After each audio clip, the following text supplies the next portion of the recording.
안녕하세요. 개인 투자자분들의 멘토 프로페서 킹입니다. 6월 4일 기술적 분석이 좋은 모닝 브리핑 출발해 보도록 하겠습니다.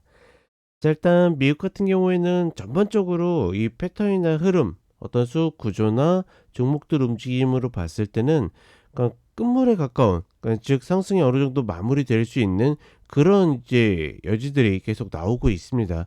다만 그렇다라고 해서 바로 죽느냐? 우리가 이미 경험했다시피 전구가 깨지지 않는 상태에서는 뭐 그런 것들을 예측할 수는 있지만 예단할 이유는 없는 그런 패턴들이 계속 이어지고 있고, 그렇다 보니까 그럼에도 불구하고 다만 쉽게 죽지는 않을 것이다. 여전히 말 그대로 엔비디아 같은 대장주들이 살아있기 때문에 우리가 어느 정도 예측하고 조심해야 되겠다라고 인지하고 있지만, 그렇다라고 해서 막 끝이라고 여기에서 뭐 곧버스나 이런 것들을 계속 매수하고 뭐 이럴 이유는 없다라는 뭐 그런 관점을 가지고 있고, 금리 같은 경우에도 그러니까 우리가 TMF를 계속 추적하고 있지만 다시 이제 50불 라인으로 올라오고 있죠. 그러니까 이런 것들 보게 되면, 그러니까 시장에서 내가 미리 판단해 가지고 움직일 이유 전혀 없습니다. 그러니까 전체적으로 시장의 방향은 우리가 큰 틀의 그림을 그린 뭐 그런 방향으로 계속 가고 있거든요. 다만 하루하루 이제 움직임에 따라서 내가 일희일비할 필요 없다라는 거, 이런 부분들 반드시 같이 인지를 하셨으면 좋겠고, 한국 시장 같은 경우에도 그러니까 전반적으로 코스피도 코스닥도 반등할 만한 위치에서 반등할 만한 패턴들을 잘 만들어냈습니다.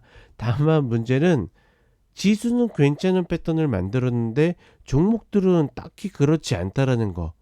특히나 어떤 수급의 균형이나 이런 걸로 움직이는 게 아니라, 그러니까 뭐 어제 같은 경우에도 이제 가스, 석유전 뭐 개발로 인한 뭐 그런 종목들이 이제 움직이는 것들을 보게 되면, 그러니까 전반적으로 그러니까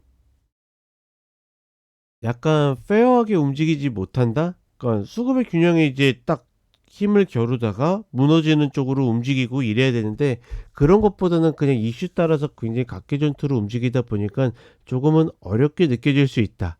그러니까 말 그대로 운 좋게 그쪽 계열을 잡으셨던 분들은 굉장히 쉽게 느껴지겠지만, 그렇지 않은 분들은 어렵게 느껴지는, 사실상 좀 중구난방으로 움직이는 그런 모습들이 있기 때문에 그런 부분들은 조금은 감내해야 되지 않을까. 다만 반등 패턴이 그렇게 나쁘진 않기 때문에 매수 플레이 입장에서 뭐 포기하거나 뭐 그럴 이유는 별로 없어 보인다. 특히나 이제 목요일 날 우리 휴장이죠. 휴장인데 뭐 그런 흐름들이 무서워서 피한다라는 개념보다는 그냥 내 거 할 거 있으면 하고 아니면 만다, 뭐 이런 관점들 계속 이어가셨으면 좋겠습니다. 자, 그럼 차트 함께 살펴보도록 하겠습니다.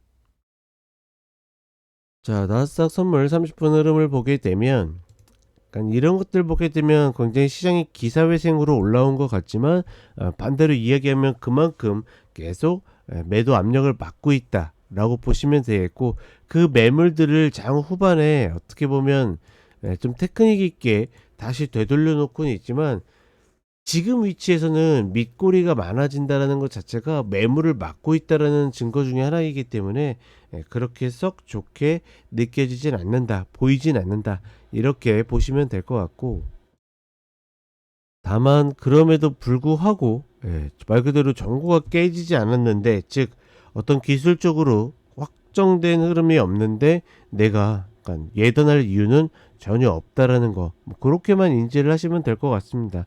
미국 시장 같은 경우에는 말 그대로 지금 자리에서 뭐 엔비디아나 이런 종목들 쫓아갈 거 없고, 그 다음에 뭐 저항이 계속 맞고 있는 테슬라 같은 종목들 매집할 건 아니기 때문에, 저는 그냥 어찌되었거나 미국 시장을 매매한다라 그러면 역시나 TMF 계속 이야기 드리죠. 몰빵해도 괜찮다고.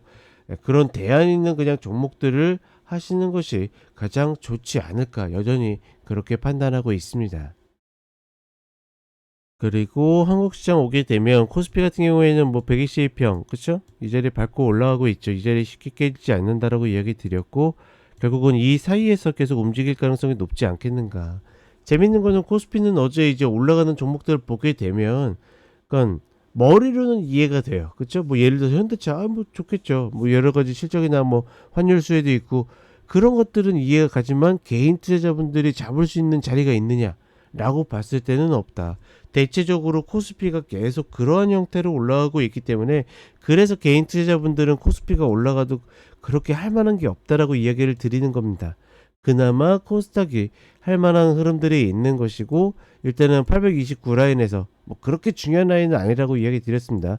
다만 마디에서 밑골이 쌍바닥 양봉을 만들어냈기 때문에 연속적인 양봉을 만들어낸다는 것 자체가 뭐 코스닥의 흐름이 그렇게 나쁘진 않다.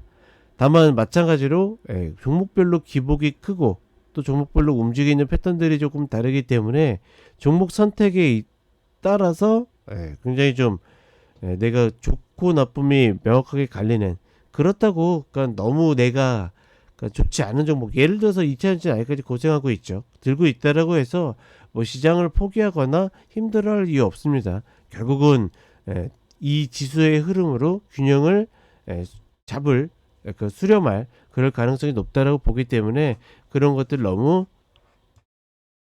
위축되지 마시고 내가 해야 될 것들 계속 하다 보면 반드시 시장이 보답할 가능성이 높다라는 것 같이 인지를 하셨으면 좋겠습니다.